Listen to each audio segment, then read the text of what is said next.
Now come to the nuclear force. आज हम इसके बारे में भी डिस्कस करेंगे, ये अगला टॉपिक है उसी सिलेबस में, right. So I am covering this topic also. Nuclear force क्या है? देखिए, हमारा जो एटॉमिक न्यूक्लियस है उसके अंदर न्यूक्लियॉन्स होते हैं, यानी कि न्यूट्रॉन और प्रोटॉन होते हैं। इन न्यूक्लियॉन्स के बीच में एक वेरी स्ट्रॉन्ग अट्रैक्टिव फोर्स होती है जो कि शॉर्ट रेंज होती है। ये आप पीछे समझ चुके हैं ये शॉर्ट रेंज क्यों है, और ये जनरेट कैसे हुई ये भी आप समझ चुके हैं कि ये लीकिंग से जनरेट हो रही है, न्यूक्लियॉन से बाहर आ रही है, ठीक है। So they are a very short range force, very strongly attractive force which is acting between the nucleons in a nucleus. ये जो फोर्स होती है ये सभी न्यूक्लियॉन्स पर लगती है। प्रोटॉन प्रोटॉन पे भी लगेगी, प्रोटॉन न्यूट्रॉन पे भी लगेगी जैसा मैंने फिगर में दिखाया है, और न्यूट्रॉन न्यूट्रॉन पे भी लगेगी। तो यहां से हम ये इंडिकेशन हमें ये मिल रहा है कि जब न्यूट्रॉन न्यूट्रॉन पे भी ये लग रही है और प्रोटॉन न्यूट्रॉन पे भी ये लग रही है, तो न्यूट्रॉन पे तो चार्ज होता नहीं है। सो यहां से ये इंडिकेशन है कि nuclear force is independent of charge, right. Nuclear force जो है वो इलेक्ट्रिक चार्ज पर डिपेंड नहीं कर रही है, because neutron is neutral, right. So फिर ये किस बात पर डिपेंड कर रही है ये तो हमें पता चल गया। इसकी एक प्रॉपर्टी तो हो गई, दे आर वेरी स्ट्रॉन्ग। दूसरी, they are attractive in nature. तीसरी, दे आर शॉर्ट रेंज। चौथी, they are charge independent, right. फिर ये डिपेंड किस पे कर रही है? तो let us see this diagram on the right hand side. मान लीजिए there are two nucleons, nucleon 1 and nucleon 2। मान लीजिए एक न्यूक्लियॉन का angular momentum quantum number J1 है और इसी न्यूक्लियॉन का स्पिन क्वांटम नंबर S1 है। ये आप अभी उसमें कल के टॉपिक में पढ़ेंगे जब मैं एनर्जी लेवल समझाऊंगा। हर न्यूक्लियॉन का एक एंगुलर मोमेंटम क्वांटम नंबर होता है, राइट, और उसकी एक स्पिन भी होगी। इसी तरह से न्यूक्लियॉन 2 का मान लीजिए एंगुलर मोमेंटम क्वांटम नंबर जो है वो J2 है और इसकी जो स्पिन है वो S2 है। तो जो न्यूक्लियर फोर्स होती है, ये हमने जो ऊपर लिखा है, ये इन सब का फंक्शन होती है। J1, J2, S1, S2, all these will contribute to the nuclear force F. Now एक जोड़े के लिए ये जो वैल्यू अंदर ब्रैकेट के आ रही हैं ये फिक्स है। जोड़ा बदलेगा तो ये वैल्यू बदलेंगी, लेकिन एक जोड़े के लिए ये फिक्स है। तो हम ये कह सकते हैं एक जोड़ा जो न्यूक्लियर फोर्स होगी एक जोड़े के लिए वो डेफिनेट होगी, लेकिन अगर जोड़ा बदल जाता है तो न्यूक्लियर फोर्स भी बदलेगी, राइट। बिकॉज नया जोड़े आने से क्वांटम नंबर का जो ये J1 J2 है ये चेंज होंगे और S1 S2 भी चेंज होंगे। सो इनके चेंज होने से न्यूक्लियर फोर्स चेंज होगी, right. So nuclear force in दो प्रॉपर्टीज पे डिपेंड करती है, चार्ज पे डिपेंड नहीं करती है। न्यूक्लियर फोर्स इस बात पे डिपेंड करती है कि न्यूक्लियॉन स्पिन कैसी रख रहे हैं। उनकी स्पिन के आधार पे एक स्पिन क्वांटम नंबर होता है, जैसे इलेक्ट्रॉन में आप हाफ माइनस हाफ एक स्पिन क्वांटम नंबर बोलते हैं एटम के केस में, इसी तरह इनमें भी एक स्पिन क्वांटम नंबर होता है और एक एंगुलर मोमेंटम क्वांटम नंबर होता है, J से डिनोट होता है। तो J और S की वैल्यूज के ऊपर न्यूक्लियर फोर्स डिपेंड करती है, राइट। तो इफ इट इज चेंजिंग तो nuclear force will change. This is on what factors it will depend, right. Now ये हमने जो नीचे बनाया है फिगर, ये आप समझ ही रहे हैं, दिस इज ए न्यूक्लियॉन। ये हमने प्रोटॉन लिया है, तो इसमें दो अप क्वार्क हैं एक डाउन क्वार्क है, इनके बीच में एक स्ट्रॉन्ग अट्रैक्टिव फोर्स लग रही है by the exchange of a fundamental particle gluon, right. This force is leaking out, ये देखिए लीकेज दिखाया जा रहा है, ठीक। तो ये अपने ये मैंने तीन दिखाए हैं, तीन नहीं, न्यूक्लियस में जितने न्यूक्लियॉन है सब पे लगाएगा ये, ठीक। तो मैंने इसमें तीन दिखाए हैं। तो देखिए एक न्यूक्लियॉन की इससे डिस्टेंस R1 है, एक न्यूक्लियॉन का इससे डिस्टेंस R2 है, एक न्यूक्लियॉन का इससे डिस्टेंस R3 है। तीनों के केसेस में स्ट्रांगली अट्रैक्टिव न्यूक्लियर फोर्स लग रही है by the exchange of fundamental particle mason, और ये एक्चुअली इससे लीक हुई है बाहर। क्लियर हो गई बात? सो हम ये देख रहे हैं कि न्यूक्लियर फोर्स जो है वो शॉर्ट रेंज है। मैंने जैसे पिछले स्लाइड में दिखाया आपको कि 2.5 फर्मी तक ही लगेगी, इससे आगे नहीं लगेगी। और जैसे जैसे न्यूक्लियन के बीच का डिस्टेंस बढ़ता है वैसे वैसे ये फोर्स कम होती है। It doesn't follow inverse square law, याद रखिएगा ये इनवर्स स्क्वायर लॉ को फॉलो नहीं करती है। जैसे 1/r² वाली बात कूलम में भी आती है, मैग्नेटिक फोर्स में भी आती है, इसमें नहीं आती, ग्रेविटेशनल फोर्स में भी आती है, इसमें नहीं आती है। तो this is 1/r⁴n, n is some integer, right.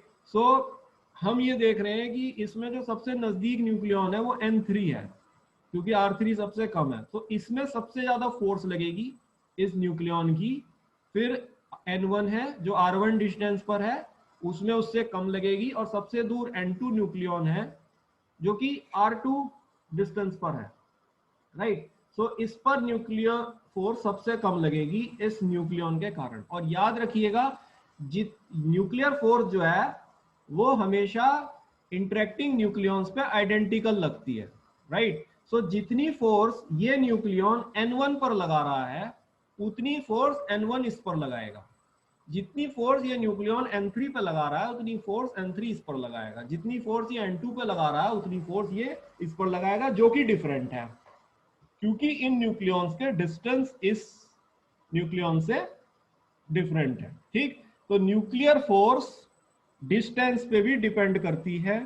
Nuclear force दो इंटरेक्टिंग न्यूक्लियंस की एंगुलर मोमेंटम क्वांटम नंबर और स्पिन क्वांटम नंबर पे डिपेंड करती है। न्यूक्लियर फोर्स चार्ज पर इंडिपेंडेंट है बिकॉज न्यूट्रॉन्स के बीच में भी है, so it is not depending on the charge, it is depending on the spin of the nucleons, it is depending on the angular momentum of the nucleons, it is depending on the distance between the nucleons, right? So this is about the nuclear force. Now let us see this diagram.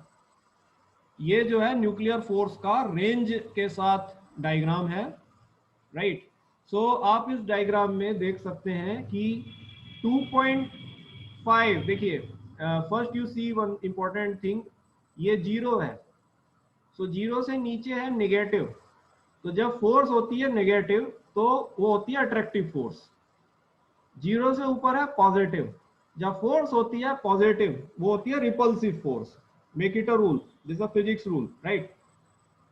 तो आप एक बात ये देख रहे हैं कि जो न्यूक्लियर फोर्स है वो अपनी सबसे नेगेटिव वैल्यू 1 फर्मी पे ली हुई है, राइट। जब मैं 1 फर्मी से डिस्टेंस को बढ़ा रहा हूं 2.5 फर्मी की तरफ ले जा रहा हूं तो न्यूक्लियर फोर्स जो है आपकी क्या हो रही है, nuclear force is becoming towards 0, यानी कि न्यूक्लियर फोर्स जो है वो आपके डिस्टेंस के बढ़ने से, राइट, वो आपकी घटती जा रही है। आपकी फोर्स अगर मिनिमम है, मतलब ये जो कर्व है ये सबसे ज्यादा नेगेटिव में तो सबसे ज्यादा हो रही है, -2.5 है 1 पर, -2.5 देखो, तो इसका मतलब है कि सबसे ज्यादा स्टेबिलिटी है, यानी कि फोर्स सबसे ज्यादा स्ट्रॉन्ग है। नेगेटिव वैल्यू देखो आप, माइनस प्लस में कंफ्यूज मत हो, माइनस का मतलब है अट्रैक्टिव, प्लस का मतलब है रिपल्सिव। तो जब मैं माइनस में बात कर रहा हूं तो आप देख रहे हो न्यूक्लियर फोर्स सबसे ज्यादा मुझे 1 एंगस्ट्रॉम पे मिल रही है, 1 एंगस्ट्रॉम पर मिल रही है, क्योंकि उस पर सबसे ज्यादा डिप है कर्व में।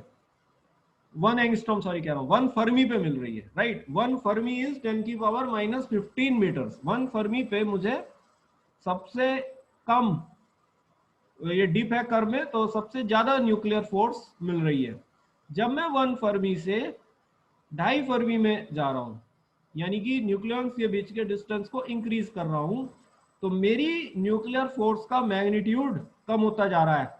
मैग्नीट्यूड की बात कीजिए, साइन की बात मत कीजिए, मैग्नीट्यूड की बात कीजिए। देखिए -2.5 से वो कम होता गया, कम होता गया, कम होता गया, और 2.5 फर्मी पर वो 0 हो गया है, या 2.5 फर्मी से ज्यादा, 2.5 फर्मी तक ये डिक्रीज हुआ है। और जैसे ही आप 2.5 फर्मी से ऊपर हो तो ये लाइन 0 को मिल गई है, यानी कि ये इंडिकेट कर रहा है कि 2.5 फर्मी से ऊपर न्यूक्लियर फोर्स ऑपरेट नहीं करती, राइट।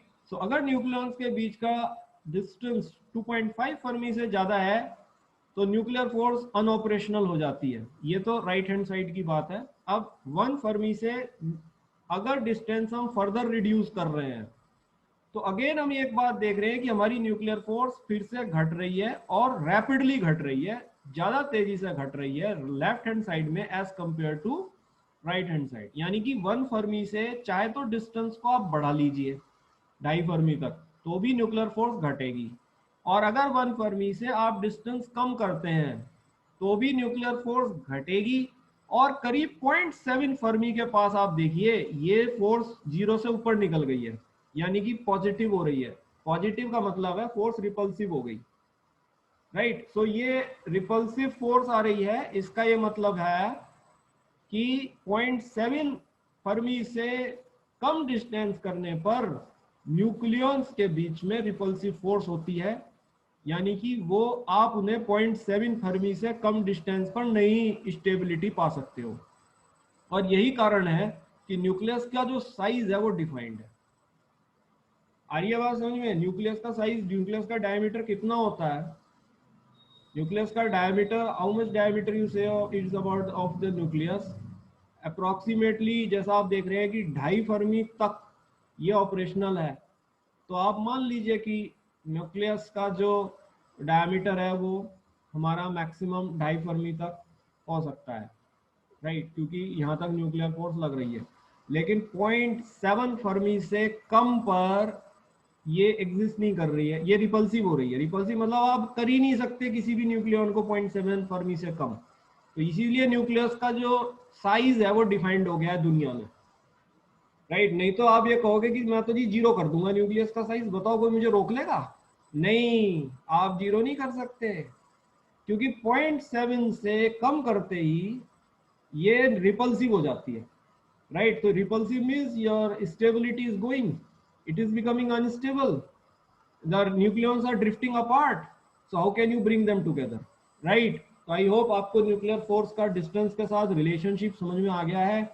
एक फर्मी पर ये सबसे स्ट्रांग होती है, एक फर्मी से बढ़ाओगे डिस्टेंस तो ये घटेगी विद डिस्टेंस, और एक फर्मी से कम करोगे डिस्टेंस तो भी ये घटेगी विद डिस्टेंस, और 0.7 फर्मी से कम करने पर ये रिपल्सिव होती है, यानी कि आप कर ही नहीं सकते हैं क्योंकि ये वापस 0.7 फर्मी पे आता रहेगा न्यूक्लियॉन रिपल्सिव होकर। तो इसका मतलब लिमिट पहुंच चुकी है, right. So this is about